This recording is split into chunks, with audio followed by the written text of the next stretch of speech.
Ojewale joins us. He is the ENACT program's Regional Organised Crime Observatory Coordinator for Central Africa, this at the Institute for Security Studies. Wole, thank you so much indeed for your time.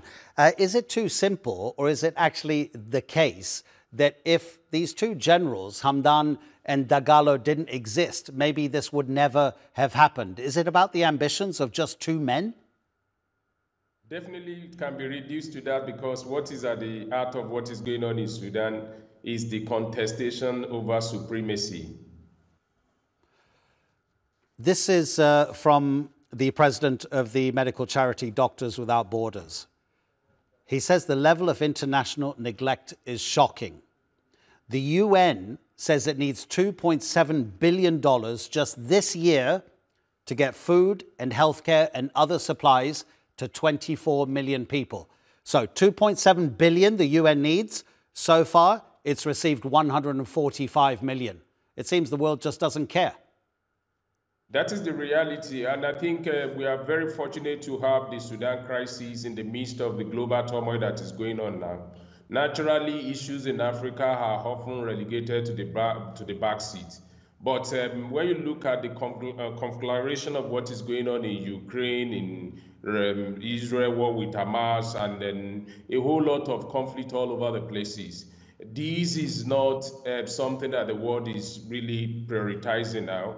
And I think the Sudan crisis is just like a case of forgotten conflict now. And that is the reason why only 5% of the entire estimate has been mobilized for to help the people who are in need in Sudan, coupled with the fact that mobilization in Africa is very, very poor.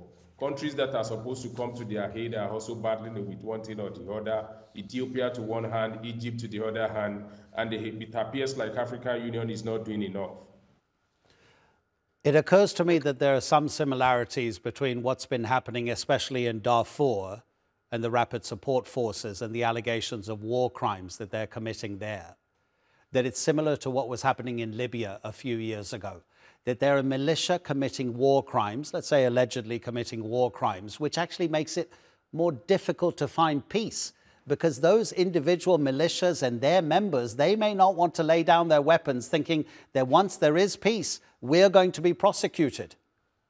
Surely that is one thing, and I think issue of amnesty for them has not really been discussed. Maybe people are just trying to scratch the surface and quickly see how they can get some form of peace, at least to be able to now dig deeper into the issues that you raised. And coupled with the fact that at the heart of what is going on in Sudan is also contestation over resource control. As long as they have access to the gold, as long as they have access to these resources, they will want to prolong the crisis and continue to mine these resources without any form of accountability to continue to also finance their reign of violence.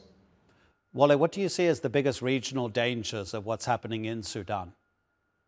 I think the number one thing, apart from even looking at the regional implication, is to look at how the country continues to burn on, and nobody's really saying anything from regional community or AU is mobilizing sufficient manpower and negotiation to be able to drive peace.